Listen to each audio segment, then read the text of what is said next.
반갑습니다, 여러분. ERP 정보관리사 회계를 담당하는 유슬기 교수입니다. 여러분들과 이번 시간부터요, ERP 정보관리사 회계에 대한 내용을 차근차근 알아보도록 하겠습니다. 자, 이번 첫 시간 회계가 무엇인지부터 저희 같이 한번 시작해 볼까요? 자, 회계에 대한 기본적 정의입니다. 우리가 회계가 무엇이냐라고 했을 때 여러분들은 회계를 어떻게 알고 계시나요? 보통 사람들은 회계다라고 하면 장부에 기록하는 것, 장부의 숫자 이런 것들을 회계라고 많이들 생각하시죠. 자, 그 내용도 맞긴 한데요. 사실 회계는 정보 이용자가 합리적인 판단이나 경제적 의사결정을 할 수 있도록 경제적인 정보를 식별, 측정, 전달하는 과정을 가지고 우리는 회계라고 합니다. 여기서 이제 여러분들이 잘 보셔야 되는 건 사실 정보 이용자에 대해서도 포커스를 맞추는 분들도 있어요. 물론 이것도 시험 문제에 나올 수 있지만요. 이 정보 이용자라고 하면 여러분들 충분히 다 알 수 있는 사람들이죠. 우리 같은 일반인들도 회계에 대한 그 기업에 대한 정보를 알고 싶어 하기도 하고요.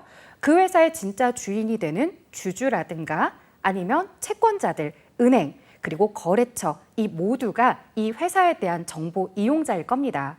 자, 그러면 이러한 정보 이용자에게 우리는 어떤 정보를 줄 것이냐, 이런 내용들을 같이 한번 살펴봐야 될 텐데요. 이 어떤 정보냐라고 했을 때 경제적 의사결정을 할 수 있는 정보를 제공해야겠다, 이겁니다. 자, 그러면 경제적인 의사결정을 할 수 있는 정보는 어떻게 만들어지고 우리가 최종적으로 무엇으로써 보여지게 되는지 이런 과정들을 하나하나씩 같이 살펴보아야 될 거예요. 자, 그래서 우리는 이런 경제적 의사결정을 위해서 어떤 정보가 경제적 정보이며 그런 정보에 대해서 식별한 다음 숫자로 얼마가 되는지 측정하고 이것들을 전달하기까지의 이런 여러 과정들을 같이 함께 살펴보려고 합니다.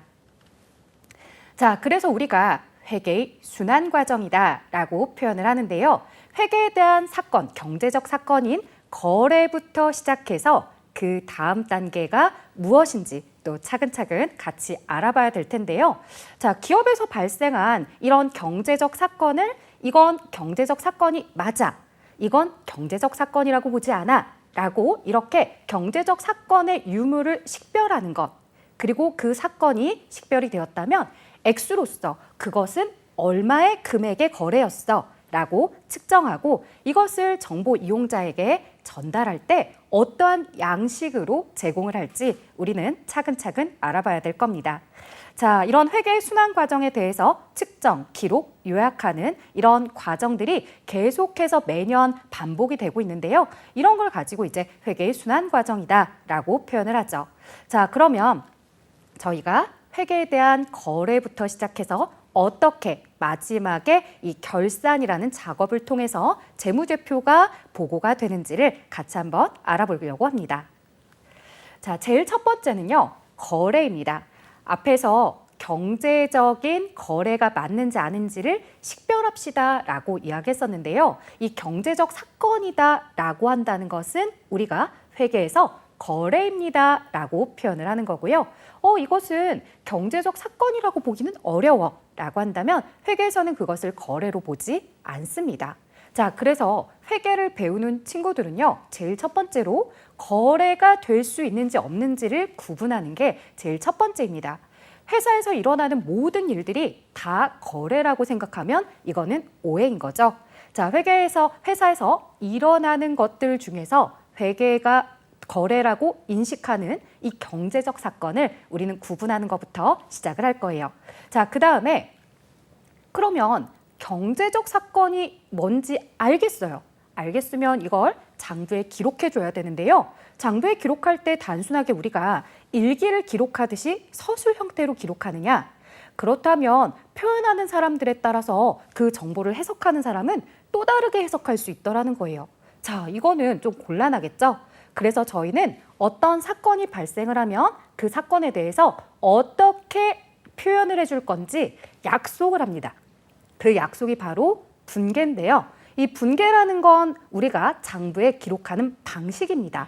단순하게 서술형으로 쓰는 것이 아니라 왼쪽, 오른쪽 이렇게 약속하는 단어들과 표현 방식으로서 거래를 기록하게 될 거예요. 자, 그 다음 우리는 전기라는 걸 하게 됩니다.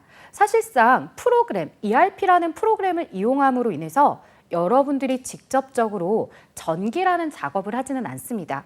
프로그램이 생겨서 좋은 건 우리가 단순한 분계만 입력한다 하면 그 내용에 대해서 전기라는 작업이나 이런 모든 자료들을 프로그램이 자동으로 해주고 있기 때문에 굉장히 편리하다라고 생각은 하는데요.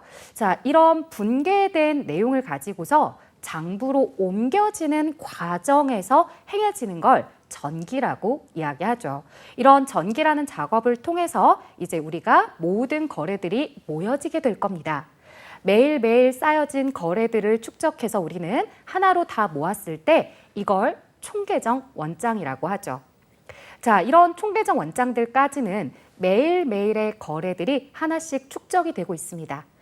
이걸 우리가 그대로 정보 이용자들에게 보세요 라고 보여드리면 너무 많은 정보인데 이걸 조금 더 내가 필요로 하는 만큼 정보를 조금 더 잘 다듬어서 보여줄 수는 없나? 라는 생각을 하게 되죠. 그래서 회사는 결산이라는 작업을 하게 되는 겁니다. 결산을 했더니 이 회사의 전체적인 자산, 부채의 규모, 그리고 자본, 그리고 1년 동안 전체의 수익, 그리고 1년 동안 지출한 비용을 통해서 이 회사가 이익을 냈는지 손실이 발생했는지를 이렇게 알 수 있는 거구나 라고 우리는 깨닫게 되는 거죠. 자, 그런데 이 결산이라는 내용도요, 그냥 간단하게 결산을 하자라고 해서 끝나는 게 아니더라고요. 결산을 준비하는 예비 절차부터 시작해서 마감 절차, 작성 절차 이렇게 절차를 차근차근 진행하게 되는데요. 일단은 결산에 들어가기 전에 앞서서 이렇게 거래부터 분계, 전기, 총계정 원장을 거쳐오기까지 제대로 잘 작성을 하고 있는지를 검토하는 이런 단계가 필요할 거예요. 그런 검토 단계를 바로 시산표를 작성한다고 합니다. 그런데 이런 시산표도요, 수정 전 시산표다라고 해서요, 기말에 결산을 하기 위한 분계들을 하기 전에 작성하는 시산표가 있고, 기말 결산 분계를 하고 나서 작성하는 수정 후 시산표가 있더라는 거죠. 자, 이렇게 우리가 기말 수정 분계라는 걸 기점으로 수정 전 시산표와 수정 후 시산표가 작성이 되면서 내가 지금까지 해왔던 분계들을 잘 했는지 검토하는 작업 절차를 먼저 예비 절차에서 진행을 하게 됩니다. 자, 예비 절차가 잘 진행이 되었다면 이제 회사는 마감이라는 단계를 가져가는데요. 이런 수익과 비용에 대해서는 손익, 손실과 이익에 대해서 갈 거야 라고 해서 손익이라는 계정으로 마감을 하고 있고요. 그 다음 자산, 부채, 자본에 대해서는 다음 연도에도 이 자산, 부채, 자본을 가지고서 이 회사는 계속해서 영업을 이어갈 거야 라는 표현에 차기 2월이라는 표현으로 마감을 하게 됩니다. 자, 이런 마감들이 모두 다 끝이 났다고요? 그렇다면 이제 마지막 작성 절차로 가게 되겠죠. 작성을 할 때는요, 우리가 재무제표라는 걸 작성하게 될 텐데요. 그 재무제표 중에서도 주요 항목인 손익계산서, 재무상태표가 있고요. 손익계산서라는 항목부터 먼저 작성을 해서 이익이 나오게 되면 그 이익을 가지고서 마지막 재무상태표를 작성하는 단계까지 이렇게 순차적으로 진행을 하게 됩니다. 자, 그 다음에는요, 거래로 한번 넘어가 보도록 할게요. 우리가 앞에서 회계 순환 과정의 제일 첫 번째 단계가 거래였습니다. 경제적 사건인지 식별을 하는 게 중요해요 라고 했는데 경제적 사건? 회계적 사건은 뭐지? 라는 생각을 우리가 또 고민 안 해볼 수가 없죠.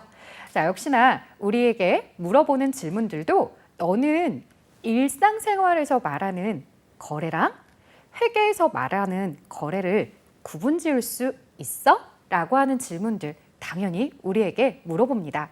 자, 그러면 회계상 거래가 되려면 뭐가 있어야 되는 거예요? 뭐가 다른가요? 라고 했을 때, 자, 보통 여러분들 친구랑 어떤 약속을 하게 될 수 있습니다. 야, 내가 너에게 뭐 한 달 뒤에 물건을 하나 살 테니까 나한테 돈을 빌려줄 수 있어? 라고 한다거나 아니면 엄마가 그런 약속을 할 수도 있죠. 야, 너 한 달 뒤에 이 자격증 시험에 대해서 취득을 한다면 내가 너에게 뭐 집을 하나 선물해 줄게 라고 이런 약속을 할 수도 있는 거죠. 자, 우리는 이런 약속들을 가지고서도 흔히 나 엄마랑 거래했어. 나 이거 한 달 뒤에 자격증 따면 엄마가 나한테 이 집을 내 집으로 해주겠대. 아니면 이 자동차를 내 걸로 주겠대. 라고 이런 약속을 하는 행위들도 일반인들은 나 거래했어. 라고 이렇게 표현을 하죠. 근데요, 회계에서는 이런 단순한 약속들만 가지고서는 거래라고 하지 않습니다. 자, 조금 더 회사 안으로 우리 들어가서 살펴보도록 합시다. 자, 회사에서요, 우리가 물건을 주문 전화를 받아요. 자, 거래처 박 사장님이 전화를 하죠.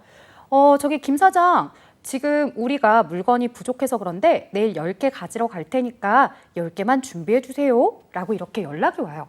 그러면 이런 연락을 받은 우리 회사 입장에서는 와, 거래가 한 건이 되었다 라고 생각을 하지만 실제로 이것은 회계상 거래가 되지 않는다라고 합니다.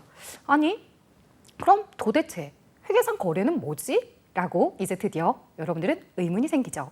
회계상 거래는요, 기본적으로 돈에 대한 흐름이 있거나 물건에 대한 흐름이 있어야 됩니다. 자, 단순하게 돈이 오간다라기보다는 우리가 소유에 대해서도 오가는 게 있어야 되겠죠. 그래서 물건이나 돈의 흐름이 오고 가는 게 있어야 된다. 그래야 우리가 회계상 거래라고 한다는 거예요. 자, 앞서 엄마랑 약속을 했죠.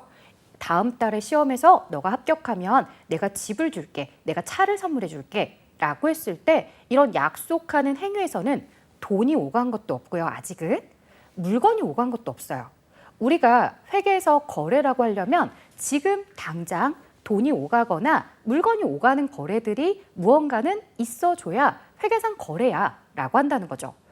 물론 지금 당장 돈이 오가지 않아도 나에게 권리가 지금 생기거나 해야 되는데 아직 엄마랑 약속하는 단계에서는 내가 어떠한 권리가 생긴 것은 아니더라는 거예요. 자, 그래서 우리는 일상생활에서의 거래와 회계상의 거래를 잘 구분하셔야 될 텐데요. 자, 돈이나 물건이 움직인다, 움직이지 않는다라는 걸 가지고 여러분들이 큰 틀을 잡으신 다음에 조금 더 자세하게 하나하나씩 사례대로 보게 된다면요. 자, 주문 전화를 받았었죠. 우리는 앞에서 박 사장님의 주문 전화를 받았지만 이는 회계상 거래라고 보지 않았다라는 거예요. 왜냐? 주문 전화만 받았지 아직 물건이 그쪽에 진행된 것도 아니고 물건이 간 것도 아니고 내가 계약금을 받은 것도 아니었습니다. 물건이 가거나 돈을 받았어야 거래라고 이야기를 한다는 거죠. 자, 그래서 단순한 주문, 단순한 계약서에 사인하는 것, 그다음 서로의 그냥 일반적인 약속 이런 것들, 그리고 내가 건물을 담보로 맡겼을 때 이 담보에 대해서는 많이들 브레이크를 거시더라고요. 아니, 담보로 맡기게 되면 내가 돈을 빌리게 되는데 이거 회계상 거래 아니에요? 라고 생각할 수 있지만요. 여러분들, 담보로 맡기는 건물에 대해서 생각해 보세요. 내가 건물을 담보로 맡겼다라고 했을 때 이 돈을 빌렸잖아요. 자, 빌린 돈에 대해서는 거래를 인식합니다. 하지만 담보로 맡긴 건물에 대해서는 거래로 인식하지 않는다는 거예요. 자, 아직 건물은 소유주 나예요. 내가 이 돈을 제대로 갚지 못하면 상대방에게 소유가 넘어갈 수는 있지만 내가 나중에 잘 갚으면 이 건물은 계속해서 나의 건물입니다. 따라서 단순하게 담보로 맡긴 걸 가지고 우리가 회계상 거래라고 하지는 않습니다. 자, 그래서 담보로 맡긴 건물은 아직 소유권이 넘어간 게 아니니까 나의 건물로서 얘는 거래가 아니다라고 구분할 줄 아셔야 되겠고요. 자, 친구네 창고에다가 내 물건을 보관해줘라고 했어요. 자, 이렇게 보관을 요청하게 되면은 내 물건이 이동했어라고 해서 사람들은 거래라고 오해할 수도 있지만 이 물건에 대한 단순한 보관만 의뢰한 것이지 뭐가 아니라는 거예요. 소유권이 이동한 건 아니라는 거죠. 이 친구가 이 물건을 함부로 뜯어보거나 사용하거나 그러지는 못합니다. 그렇기 때문에 물건에 대해서 이동을 했다라고 했을 때 단순한 이동은 회계상 거래가 아니야. 그 이동으로 인해서 상대방에게 권리가 넘어가야지, 그래야지 우리는 그걸 거래라고 하는 거야 라고 기억을 해주셔야 되겠죠. 자, 또 채용이라는 내용이 있습니다. 여러분들 채용이라는 건 뭐냐면요. 내가 신입 직원을 뽑았어요. 근데 이 신입 직원을 면접 보고 뽑은 날짜가 4월이었어요. 하지만 이 직원이 우리 회사에 와서 일을 시작하는 시점은 5월 달부터래요. 자, 그렇다면 이 사람을 채용한 4월 달에 급여 계산을 할 때 아직 출근도 안 한 이 친구에 대한 급여를 계산할까요? 그렇진 않겠죠. 우리가 거래에 대해서 계산을 하는 시점은 우리가 이 사람을 채용한 시점이 아니라 이 친구에게 일을 시키고 노동력에 대해서 회사가 대가를 제공해야 되는 의무가 발생하는 시점에 그때 우리는 거래를 인식합니다. 그렇기 때문에 단순하게 사람을 채용한 상태까지는 회사에서는 거래로 보지 않는다라는 거, 이런 것들을 여러분들은 좀 주의를 해주셔야 될 겁니다. 자, 반대로 이런 경우도 있어요. 일상생활에서는 거래라고 표현하지 않지만 회계에서는 이건 거래입니다 라고 하는 것들이 있는데요. 자, 이게 무엇인가 봤더니요. 바로 우리가 홍수나 화재나 도난이나 분실을 당한 경우들이에요. 자, 우리 천재지변으로 인해서 내가 가지고 있던 건물이 화재가 발생하거나 아니면 홍수로 소실이 되었어요. 그러면 그만큼 내 건물이라는 자산의 가치가 깎이거나 혹은 홍수 화재로 인해서 내 회사 제품이 손상이 돼서 사라지게 된다는 건 그만큼 회사의 자산이 감소하는 상황입니다. 따라서 이런 경우들은 꼭 거래처인 거래 상대방이 없어도 회계상 거래가 된다라고 하죠. 자, 그 외에도 회사가 물건을 분실하거나 도난당했을 때에도 현금을 분실하거나 도난당하는 행위 자체도 내 회사의 현금이라는 자산이 감소하고 있기 때문에 이는 회계상 거래라고 이야기를 합니다. 자, 이처럼 우리가 일상생활에서는 거래라고 착각하기 쉬웠던 내용들, 회계에서 거래가 되지 못하는 것들 있었고요. 반대로 일상생활에서는 거래라고 이야기하지 않지만 회계상 거래라고 이야기하는 것들 있다라는 거 잘 구분해 주셔야 됩니다. 자, 이래서 이제 우리가 예시에 대해서 조금 더 보면 여러분들이 거래를 좀 더 잘 이해하실 수 있을 것 같은데요. 이 회계 기준에서 거래가 되는 것들, 예를 들어서 하나씩 보도록 할게요. 자, 법률 서비스를 제공합니다. 법에 대한 자문을 얻었는데요. 여러분들 주의하실 점, 법률에 대한 자문을 해줬는데 무상으로 해주게 된다면 이건 거래가 되지 않을 거예요. 근데 법률 서비스를 제공하고 수수료를 받았어요. 돈을 받았죠. 그럼 우리는 그에 대해서 회계상 거래가 발생한 거구나 라고 이야기하고요. 토지를 구입하기로 계약하면서 계약금을 납부했대요. 자, 단순한 계약만 했으면 거래가 아니었을 겁니다. 하지만 이에 대해서 계약금을 납부했다. 돈이 나갔죠. 그렇기 때문에 이는 회계상 거래가 되는 것입니다. 자, 그 다음에 직원의 급여를 미지급했대요. 채용한 상태를 넘어서서 드디어 직원이 회사에 와서 일을 했습니다. 일을 한다면 그 직원은 노동력을 제공한 것이고요. 회사는 그 직원에 대해서 급여를 지급할 의무가 생긴 것이죠. 그때는 회사는 거래를 인식하고 있습니다. 자, 그래서 채용하는 단계는 회계상 거래가 아니지만 채용한 이후에 직원이 일을 했다. 노동력을 제공했다. 그렇다면 우리 회사가 급여를 줘야 되는데 미지급한 상태는 회사의 거래가 될 수 있다. 이걸 주의를 해주셔야 되겠고요. 자, 화재로 건물이 소실되었다. 이건 앞서 여러분들께 이야기해드렸죠. 내 회사의 건물이 소실된 부분에 대해서 회사는 재해 손실을 입었기 때문에 그로 인한 거래를 인식하고 있습니다. 자, 반대로 회계 기준에서 거래가 될 수 없는 경우들을 좀 살펴보도록 할게요. 상품 구매에 대한 계약을 체결했대요. 자, 단순한 계약만 체결했지 계약과 관련해서 물건이 갔습니다라는 표현도 없고요. 돈이 왔습니다라는 표현도 없네요. 자, 그 다음 상품을 주문했다. 자, 단순한 주문만 했지 주문과 관련해서 돈이라든가 물건이 오고 간 거래가 없어요. 영업용 건물에 대해서 임대차 계약을 했다. 자, 단순한 계약서만 쓰는 행위까지는 아직 회계 입장에서는 거래라고 보지 않습니다. 법적으로는 뭔가 의무가 생기고 권리가 생기고 이렇게 될 수 있어도 돈이 오고 가지 않으면 회계에서는 그것을 거래라고 인식하지 않는 거죠. 자, 정기적금을 가입하기로 약정하다. 이제 약속만 했을 뿐이지 약정 이후에 대금을 결제했다. 이런 표현들이 없었기 때문에 이도 회계상 거래가 되지 않는구나 라고 표현을 하는 겁니다. 자, 그 다음 분계로 넘어가 보도록 할게요. 자, 여러분들 이제 거래가 인식이 되었다면 이것을 장부에 기록하는 거, 그걸 우리가 분계예요 라고 이야기한다고 했습니다. 자, 그럼 분계는 어떻게 할까요? 자, 분계라는 건요, 우리가 장부에 기록하는 약속인데요. 왼쪽을 차변이라고 부를 거고요. 오른쪽을 대변이라고 부르려고 합니다. 자, 그래서 차변에는요, 우리가 계정 과목과 금액을 기록하게 되고요. 대변 역시나 계정 과목과 금액을 똑같이 기록하게 될 텐데요. 물론 차변에 어떤 계정을 적을지, 얼마의 금액을 적을지는 우리가 앞으로 학습을 차차 진행을 해봐야 될 겁니다.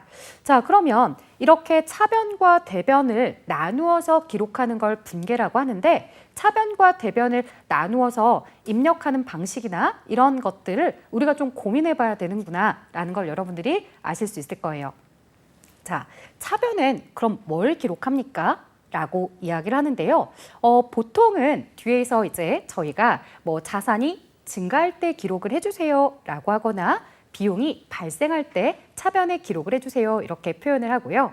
대변에는 부채가 증가하거나 자본이 증가하거나 수익이 발생할 때 대변을 기록해 주세요 이렇게 이제 표현을 합니다. 자, 그런데 아직 저희가 자산이, 부채가, 자본이 그리고 비용과 수익이 무엇인지 정확하게 알지 못하는 상황에서 자산이 증가할 때 차변에 쓰세요 라고 하면 사실 확 와닿지는 않죠. 그래서 차근차근 어떤 것이 자산이고 어떤 것이 부채이며 자본과 수익과 비용을 여러분들과 함께 계속해서 알아가 볼 건데요. 자, 그런 내용들을 학습하기 전에 앞서서 분계라고 하면 그러면 그냥 그러한 규칙성에 의해서 기록만 해주면 되는 거냐? 뭐 별다른 제재는 없는 거냐? 라고 궁금해할 수 있습니다. 자, 여러분들께 이야기할 수 있는 건요. 어떤 거래든 분계를 하실 때요. 차변 하나만 나오는 경우는 없습니다. 반대로 역시나 대변 한 가지만 나오는 경우는 절대적으로 없어요. 분계를 했을 때 차변이 나온다면 반드시 대변도 같이 한 개 이상은 꼭 존재합니다. 그래서 이런 걸 우리가 거래 이중성이다라고도 부르는데요. 자, 모든 분계는 한 개 이상의 차변과 한 개 이상의 대변으로 구성이 되어 있다. 자, 그리고 또 하나. 차변에 몇 개의 계정 과목이 기록이 되든 대변에 몇 개의 계정 과목이 기록이 되든 그것은 상관없는데요. 차변의 금액의 합계와 대변의 금액의 합계는 반드시 일치해야 됩니다. 이걸 가지고서 우리가 대차 평균의 원리다라고도 하죠. 이렇게 분계에 대해서 아직 다 자세히 알진 않았지만 기본적으로 차변, 대변으로 나누어진다는 거 여러분들 알아주시고요. 그 다음 차변과 대변에 대해서 합계가 반드시 일치해야 된다는 것도 꼭 기억을 해주셨으면 합니다. 자, 계속해서 다음 내용으로 넘어가 보도록 하는데요. 넘어가기 전에 분계를 여러분들이 장부에 이제 하나하나씩 정리를 해 두실 텐데요. 이걸 우리는 프로그램에서 분계장이라고 부릅니다. 그래서 분계장에 분계된 내용들이 거래가 입력이 되는구나 라고 생각을 해주시면 됩니다. 자, 이제 거래의 8요소다라는 내용으로 넘어가 보도록 할게요. 이 거래 8요소다, 뭐 10요소다, 이렇게 10가지 요소다라고도 표현을 하시는데요. 기본적으로 여러분들 8가지 요소다라고 정리를 해주시면 조금 더 수월할 텐데, 자, 차변, 대변.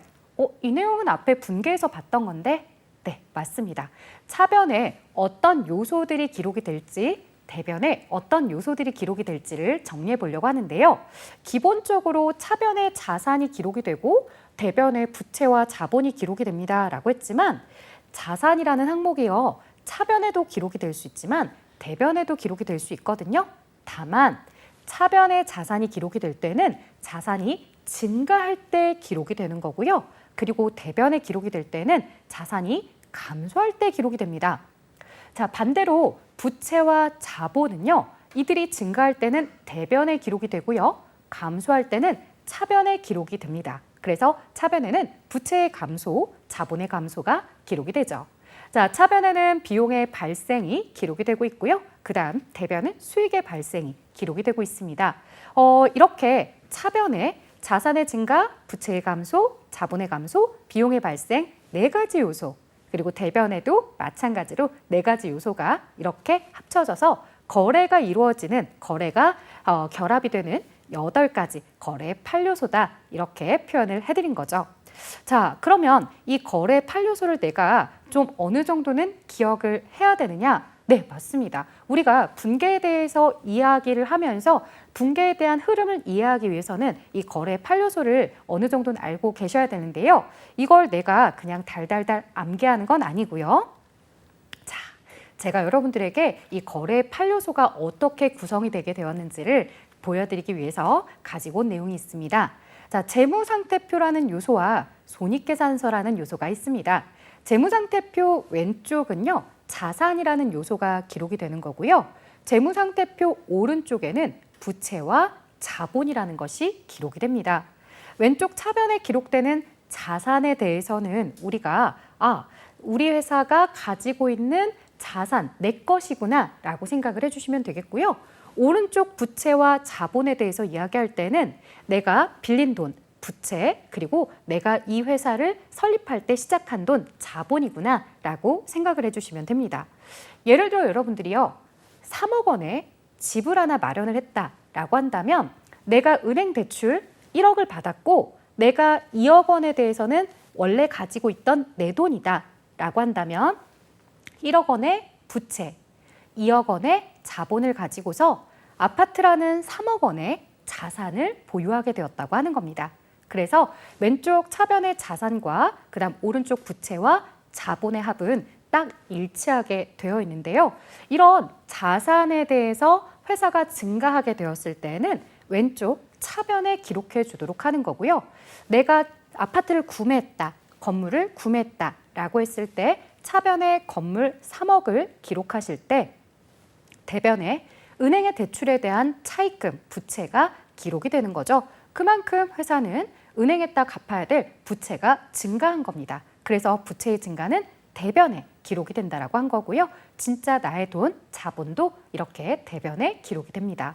자, 그러면 자산이 증가할 때는 차변에 기록을 한다라고 했는데 내가 이 가지고 있던 아파트, 건물을 판매했다라고 한다면 회계는 장부에서 그 판매한 건물, 아파트를 지워버리느냐? 그렇지 않습니다. 이 건물을 지워버리지 않고요. 반대편 대변 쪽에다가 건물을 기록하면 지난번에 구매했던 차변에 있었던 자산, 건물이 매각이 되었구나, 사라졌구나 라고 인식을 하는 방식입니다. 그래서 자산의 증가를 차변에 기록한다면 반대로 자산의 감소가 대변에 기록이 되는 것이고요. 내가 부채에 대해서 빌렸을 때 대변에 기록했다면 이 은행 빚을 갚았을 때 부채는 차변으로 감소하게 됩니다. 역시나 자본에 대해서도 차변으로 감소하게 되고요.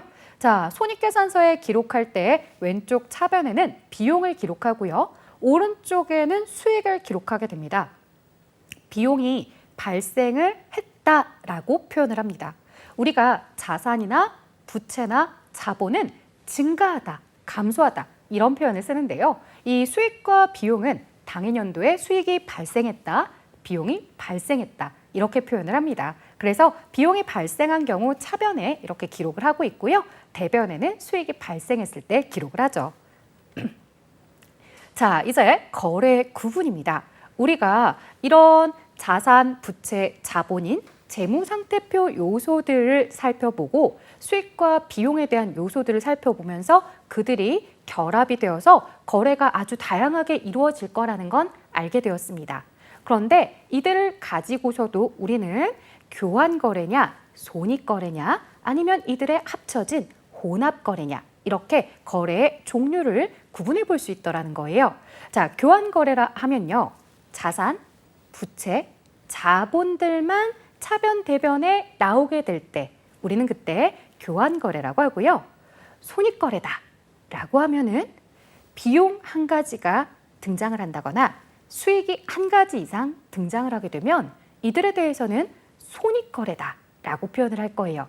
자, 마지막 혼합거래는 여러분들 잘 아시는 것처럼 앞에 뭔지 모르겠지만 1번의 교환거래와 2번의 손익거래가 막 섞이면 이걸 혼합거래라고 하는구나 라고 어느 정도 눈치를 채실 것 같아요.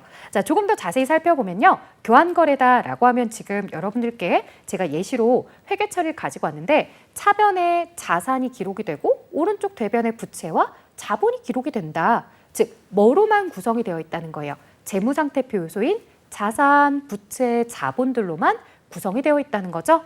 이런 것들이 바로 교환거래죠. 그 다음 역시나 부채나 자본이 차변에 기록이 될 수도 있습니다. 부채가 줄어들고 자본이 줄어들고 그리고 대변에 자산이 기록될 수도 있죠. 마찬가지로 이 분계들 모두 다 구성이 자산, 부채, 자본들로만 구성이 되었을 때는 이것을 교환거래라고 이야기합니다. 자, 그러면 손익거래는 뭘까? 자, 한쪽에 자산, 부채, 자본도 있지만 다른 한쪽에 수익, 비용이 껴있을 때라고 합니다. 그래서 보면 이렇게 차변에 비용이 나온다거나 대변에 수익이 같이 나올 때 이럴 때 우리는 이걸 손익거래라고 해요. 자, 차변의 비용 말고는 다른 요소들이 보이지 않고 대변의 수익 말고는 다른 요소들이 보이지 않아요. 이렇게 비용 하나, 수익 하나씩 보이게 되면 이런 건 손익거래야 라고 표현을 하는 거죠. 자, 그렇다면 혼합거래를 보시면 좀 더 명확하게 여러분들 아실 것 같은데요. 자, 혼합거래. 차변에 비용이 한 가지 있습니다. 그리고 자산이나 혹은 자산 등이라면 부채도 올 수 있고 자본도 올 수 있죠. 이렇게 교환거래 요소 하나랑 손익거래 요소가 같이 차변에 기록이 된다거나 아니면 이들이 대변에 수익과 또 자산, 부채, 자본인 교환거래 요소들이 같이 교합이 된다고 한다면 이들은 손익거래와 교환거래가 같이 합쳐진 혼합거래구나 라고 표현을 하게 되는 거죠. 자, 그 다음 이제 여러분들 우리 결산으로 넘어가 보려고 합니다. 앞서 거래가 발생하고 그것을 분계합니다 라고 했고요. 이런 분계와 관련해서 이제 장부에 옮겨 넣는 작업들에 대해서 전기, 그들이 모여지면 총계정 원장, 그리고 그들에 대해서 이제 다시 한번 정리하는 작업이 결산입니다 라고 이야기를 해드렸었죠. 자, 이 결산에 대한 절차에 대해서 같이 이야기를 나눠보려고 하는데요. 자, 앞서 설명드린 것처럼 내가 잘 했는지 못했는지 1차적으로 나 스스로를 검토해보는 게 굉장히 중요합니다. 그래야지 내가 앞서 했던 일들을 잘 했으니까 이제 장부를 정리해도 좋겠다라고 스스로 판단을 할 수 있겠죠. 자, 그러기 위해서 작성하는 게 바로 시산표라고 했습니다. 이 시산표는요, 우리가 기말 결산 수정 분계라는 걸 하기 전에 작성하는 수정 전 시산표도 있고 그 다음에 수정 후 시산표도 있습니다 라고 이렇게 얘기를 했었고요. 자, 이걸 이제 다시 한번 정리하는 정산표라는 것도 있습니다. 정산표는 상대적으로 이제 중요도가 많이 떨어져서 그냥 한번 훑고 넘어가는 거고요. 자, 수익과 비용 계정에 대해서는 손익 계정은 집합 손익이라는 표현으로 계정을 마감하고요. 그 다음에 이 내용들을 잉여금으로 반영을 하게 됩니다. 즉, 회사의 수익에서 비용을 차감했을 때 이익이 발생하면 그 이익만큼을 회사의 잉여금이다라고 하는 요소로 넣어주게 된다라는 거죠. 자, 자산, 부채, 자본에 대해서는 이들을 우리가 남아있는 부분에 대한 자산, 즉 예를 들어서 12월 30일 날 회사에 현금 100만 원이 남아있더라. 그러면 그 100만 원에 대해서 버리고 내년에 1월 1일 시작하는 게 아니죠.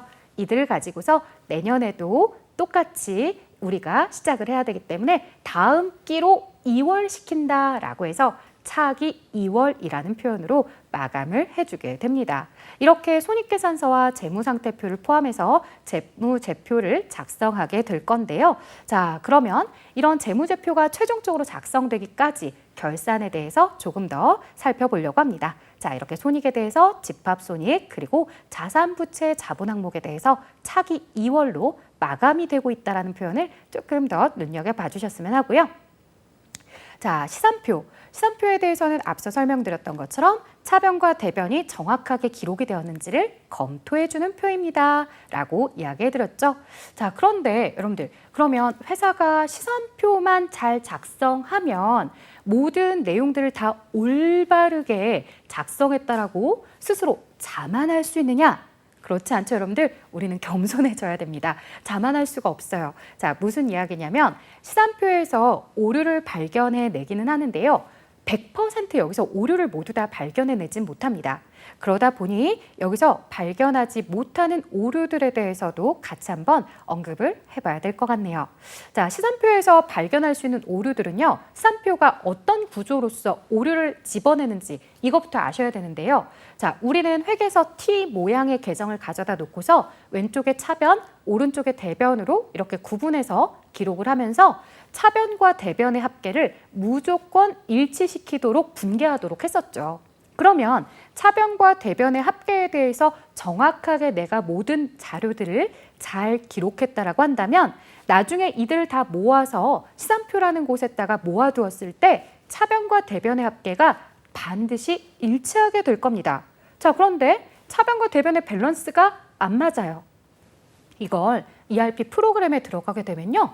차변과 대변의 합계가 대차 차익이 발생합니다. 이런 식으로 오류 팝업 창이 뜬다라는 거죠. 그러면 내가 뭔가 실수했나 봐. 금액이 잘못됐나 봐. 이런 걸 알게 되더라는 거예요. 그래서 우리가 오류에 대해서 찾을 수 있게 되는 건데요. 자, 그렇기 때문에 차변과 대변에 아예 다른 금액을 기록하게 되면 당연히 차익이 발생할 수밖에 없을 겁니다. 예를 들어 차변에 100만 원을 기록해 놓고 대변에는 실수로 0을 하나 뺀 거죠. 그래서 10만 원을 기록한 겁니다. 그럼 당연히 밸런스의 합계가 당연히 불일치할 수밖에 없어요. 이러면 팝업이 뜨면서 차대변의 합계가 90만 원 차이가 나고 있어요. 어디가 틀렸는지 살펴보세요 라고 ERP 프로그램이 알려주더라는 거죠. 아, 그래, 내가 무언가를 잘못했구나 라고 이렇게 검토할 수가 있는 거고요. 자, 또 이런 경우도 있습니다. 우리가 분계는 제대로 했지만 이걸 옮겨 넣는 작업을 전기라고 한다고 했는데요.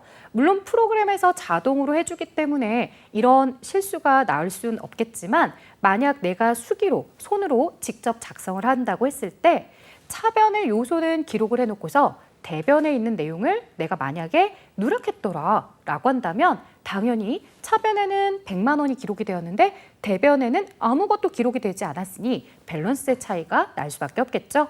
자, 그리고 내가 만약에 시산표에서 계산을 할 때 합계에 대한 금액을 컴퓨터나 이런 걸로 했으면 되는데 그냥 일반적인 계산기로 직접 혹은 암산으로 계산을 했다더라. 그러면 계산에 대한 오류는 당연히 시산표에서 야, 다시 한번 계산해봐. 다시 잘 합계가 맞는지를 살펴봐 라고 얘기해 줄 수 있겠죠. 자, 이런 오류들은 발견할 수 있습니다. 자, 하지만요. 어떤 것들? 아예 분계를 누락한 거예요. 기존에 100만 원, 100만 원 거래가 있었는데 이들을 누락하고서 나머지만 작성을 한 거죠. 그러면 차변도 100만 원이 누락이 되었지만 대변도 100만 원이 누락이 되었기 때문에 밸런스의 차이가 전혀 나지 않더라는 거예요. 자, 또는 대차 양변에 틀린 금액을 똑같이 입력한 경우도 있어요. 차변에 지금 우리가 100만 원을 기록하고 대변에 100만 원을 기록해야 되는데 차변에도 그것을 10만 원으로 넣어줬는데 대변도 10만 원으로 넣어줬더라는 거예요. 금액이 분명히 틀렸죠. 근데 밸런스에서는 차이가 나지 않아요. 그러니까 잘했나 봐 라고 스스로 착각할 수밖에 없죠. 자, 그 다음 차변, 대변을 바꿔서 쓰는 거예요. 차변에 100만 원을 대변에, 대변에 100만 원을 차변에. 금액의 밸런스가 일치하니까 이 또한 우리가 차이를 발견해내지 못하네요. 자, 그 다음 거래를 2번 쓰는 경우도 있습니다. 자, 아예 누락하는 경우들도 있지만 100만 원, 100만 원 이렇게 한 번만 써야 되는데 다시 한번 또 누군가가 와서 100만 원, 100만 원 이렇게 또 써버리는 거죠. 그러면 아니 금액은 맞잖아. 그쵸? 그러니까 우리가 오류인지를 인지 못하는 거죠. 자, 이처럼 시사표에서 발견하지 못하는 오류들도 있기 때문에 회계 담당자는 장부를 기록하고 나서도 시사표에서 오류가 없다 하더라도 혹 이러한 오류가 있는지 없는지를 스스로 다시 한번 점검해 볼 수 있어야겠다라는 걸 여러분들은 알게 되었습니다. 자, 그래서 시사표에 대해서 앞서 설명했던 것처럼 지금 정확하게 차변과 대변의 10 이렇게 기록을 해야 되는데 만약 중복해서 기록을 하게 된다면 차변의 10과 대변의 10을 더 기록해서 20이 돼버리면 합계가 일치하니까 오류를 발견하지 못하는 사례 될 수 있겠고요. 그 다음에 차변에 있어야 될 걸 대변으로 가져다 쓰고 대변에 있을 걸 차변으로 가져다 썼을 때 합계가 일치하고 있는 거 보일 수 있고요. 그 다음 차변과 대변에 서로 똑같이 잘못된 금액을 기록했을 때에도 합계에서는 차이가 나지 않기 때문에 오류를 발견하지 못한다는 얘기 다시 한번 그림으로 살펴보았습니다. 자, 저희가 이제 관련된 기출문제를 살펴보려고 합니다. 회계상 거래로 인식할 수 있는 것은 이런 질문이 나옵니다. 앞에서 저희가 회계상 거래가 뭐다라고 하면서 한참 같이 이야기를 나눠봤는데요. 한번 여러분들 스스로 체크해 보시면 좋을 것 같습니다. 1번, 현금을 분실하다. 2번, 상품을 주문하다. 3번, 사무실 차입 계약을 하다. 4번, 현금을 차입하기로 약속하다. 이렇게 되어 있죠? 자, 이 중에 거래가 될 수 있는 것은 무엇이었습니까? 바로 1번, 분실이었죠. 자, 우리가 천재지변으로 화재나 그 다음에 홍수가 난다거나 그 외에도 분실이나 도난을 통해서 회사의 재산의 감소가 있다라고 한다면 이런 자산의 감소에 대해서 우리는 회계상 거래를 인식합니다라고 이야기해 드렸죠. 자, 단순한 주문을 한다거나 아니면 계약서 작성만 한다거나 서로 약속만 하는 행위들에 대해서는 우리는 회계상 거래라고 표현하지는 않는다라고 이야기했습니다. 이렇게 여러 사례들을 들어서 여러분들이 정말로 회계적 사건인, 경제적 사건인 거래를 잘 구분할 수 있는지를 물어보고 있어요. 자, 회계 순환 과정에 대한 설명으로 옳은 것을 물어보고 있습니다. 기업의 경영 실적이 호황기, 불황기로 반복되는 과정을 말한다. 자, 정말로 여러분들 회계 순환 과정이 회사가 잘 나갈 때, 못 나갈 때를 표현해 주는 건가요? 그런 거랑은 상관이 없습니다. 회계 장부를 기록하는 건 회사가 잘 나간다고 해서 장부를 열심히 작성하고 회사가 좀 어렵다고 해서 장부를 덜 작성하고 그런 게 아닌 거죠. 이런 호황기와 불황기랑은 상관이 없더라. 자, 결산은 시산표의 작성, 재무제표의 작성, 총계정 원장의 기록 순으로 진행이 된다. 자, 여러분들 가장 최종적으로 보여주려는 게 저희는 재무제표라고 했습니다. 거래가 발생하면 그를 분개하고 분개한 내용을 전개한 다음에 모두 다 모이게 하는 것을 총계정 원장, 그들이 잘 작성이 되었는지를 검토하는 게 시산표, 마지막 최종적으로 보여주는 걸 재무제표라고 했죠. 그렇기 때문에 순서가 잘못됐네요. 정보 이용자와 경영자 사이에 정보 전달이 지속 반복되는 과정이다. 자, 회계에 있어서 측정, 요약, 보고가 매 회계 기간 반복되는 과정이다. 자, 어떤 게 회계 순환 과정이었습니까? 바로 4번이었죠, 여러분들. 회계에 있어서 우리가 거래를 식별하고 그것을 분개하고 금액으로 측정한 다음에 이것을 전기, 총계정 원장 이렇게 장부에 요약해서 적는 것, 그것들을 매 회계 기간 반복하는 것, 이런 걸 회계 순환 과정이라고 하죠.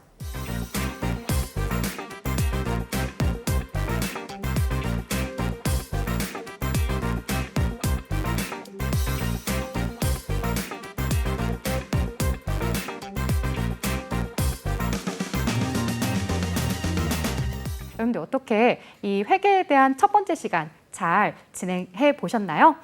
회계가 처음에 무엇인지 정의부터 저희 같이 한번 살펴보았었는데요. 회계에 대해서 정보 이용자들에게 경제적 의사결정을 할 수 있도록 이런 경제적 사건에 대해서 식별하고 그것들을 측정하고 전달해주는 과정이다라는 이런 기본적 정의부터 살펴봤습니다. 이 정의를 통해서 우리가 경제적인 정보를 어떻게 전달해 줄 것이냐라는 것에 대해서 같이 한번 고민을 해보았죠. 그래서 이런 정보를 전달해 주기 위해서 우리가 회계 순환 과정이라는 걸 같이 한번 흐름을 따라가 보았습니다. 경제적 사건이라고 말하는 거래부터 시작해서요. 분계, 전기, 그리고 총계정 원장, 그리고 시산표에 대한 작성과 함께 결산에 대한 작업을 진행하는 걸 보셨는데요. 거래가 되기 위해서 여러분들은 어떤 내용들을 알고 있더라? 아, 우리가 일상생활에서 말하는 거래랑 회계에서 말하는 거래랑 서로 일치하지 않는구나. 이 정도를 여러분들 이번 시간에 학습을 하셨을 것 같고요. 그 외에도 그래, 회계에서 거래가 되려면은 단순하게 주문하거나 약속하거나 계약만 하거나 담보로 제공하거나 혹은 보관만 요청하거나 채용을 하는 상태까지는 우리는 회계상 거래라고 하지 않아 라는 걸 1차적으로 알 수 있었을 거고요.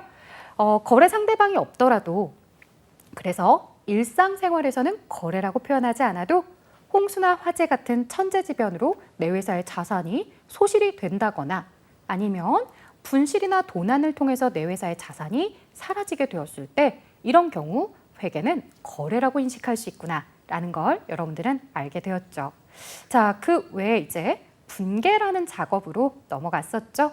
자, 분계에 대해서는 차변에 기록하는 요소들에 대해서 자산이 증가할 때, 부채나 자본이 감소할 때, 그리고 비용이 발생할 때다라고 이야기를 해드렸어요. 그래서 기본적으로 차변에 기록하는 요소들이 4가지가 있을 거예요 라고 설명을 드렸고, 대변의 요소에 대해서는 또 자산의 감소, 그 다음에 부채의 증가, 자본의 증가, 그리고 수익의 발생이 있을 거라고 했죠. 이런 분계를 할 때 반드시 주의할 점은 우리가 차변과 대변에 대해서 반드시 1개 이상씩은 꼭 조합이 이루어져야 되고 그들의 금액의 합계가 반드시 일치해야 됩니다 라고 이야기를 했습니다. 여러분들이 이런 내용들을 우리가 잘 학습을 한 다음에요. 실제로 ERP에 대한 실무 연습을 하실 때, 실습을 하실 때는 어떻게 진행을 하게 되냐면 거래에 대해서 사건들을 우리에게 제시가 되면 그 사건을 통해서 차변에 어떤 요소를 기록해야 되는구나, 대변에 어떤 요소를 기록해야 되는구나 스스로 판단한 다음에 전표 입력이라는 메뉴에다가 차변, 대변, 그리고 그들의 계정 과목과 금액을 기록해 주는 거죠.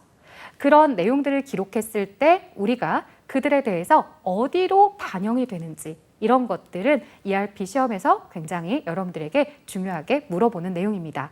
자, 그러면 분계 정말로 잘해야 될 것 같은데 나는 분계를 그럼 어떻게 해야지 잘할 수 있느냐? 단순하게 앞에 거래 8요소에 대해서 달달달 외우면 될까요? 라고 생각을 하실 텐데요. 여러분들 거래 8요소를 달달달 외우는 거 하지 마세요. 저와 함께 다음 시간에 재무제표 그리고 이제 자산, 부채, 자본 이렇게 순서대로 배워 가시게 될 텐데요. 그런 내용들을 순차적으로 배우시면서 이 내용이 자산에 대한 내용이구나. 그래서 증가할 때 차변에 기록을 하고 있는 거구나. 얘가 자산의 요소인데 매각을 했기 때문에 대변에서 감소하고 있구나. 이렇게 하나하나씩 같이 살펴보게 될 겁니다. 자, 그런데 그 내용을 들어가기 전에 앞서 나는 성격이 급해요. 조금 더 알고 싶어요. 라고 하신다면 여러분들 기본적으로 이렇게 머릿속에 조금 떠올려 주실래요? 분계하면요. 차변에 주로 들어오는 거 쓸 거예요. 그리고 대변에는 나가는 걸 주로 쓰게 될 겁니다. 물론 모든 거래가 차변에 다 들어오기만 하고 대변에 다 나가기만 하는 건 아니에요. 차변에 들어오는 걸 썼을 때 대변에 나가는 것이 아니라 차변에 그것이 왜 들어왔는지 대변에다가 이 이유를 쓰게 되는 경우들도 있고요. 반대로 대변에 무언가 나가는 걸 쓰셨을 때 차변에 꼭 들어오는 것만 쓰는 게 아니라 저렇게 대변에 왜 나갔지? 라는 나가는 이유를 쓰게 되는 경우들도 있습니다. 이렇게 분계에 대해서 어느 정도 흐름을 여러분들이 지금 느낌을 아셨다면 정말로 회계에 대해서 잘 학습이 된 거고요. 자, 그 외에도 이제 저희가 회계상 거래가 될 수 있는 것들부터 시작해서 이제 결산이라는 작업을 통해 마지막 시산표 작성까지 단계를 밟아왔습니다.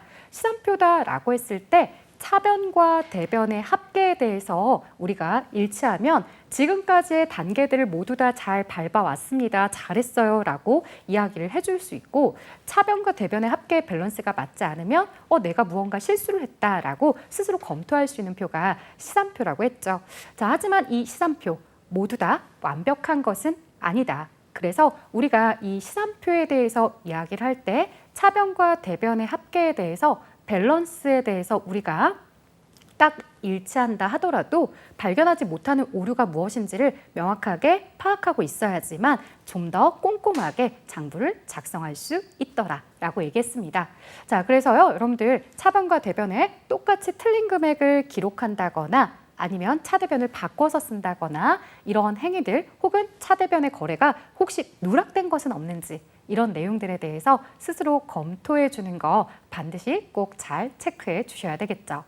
자, 여기까지 여러분들과 함께 첫 번째 시간 회계에 대한 내용을 진행해 보았습니다. 여러분들 그러면 저와 함께 이제 다음 시간에는요. 재무제표가 무엇인지 그리고 이 재무제표들은 어떻게 작성하는 게 좋은지 같이 한번 살펴보아야 되겠죠. 앞에서 거래, 분계 그리고 여러 가지 시산표 결산까지 진행을 했으니까 마지막 최종 재무제표가 나오게 될 텐데요. 이 재무제표에 대한 종류 그리고 그들을 작성하기 위해서는 어떠한 규칙을 지켜야 되는지 저희 같이 한번 살펴보도록 하겠습니다. 자, 그럼 저는 다음 시간에 뵙도록 하겠습니다. 수고하셨습니다.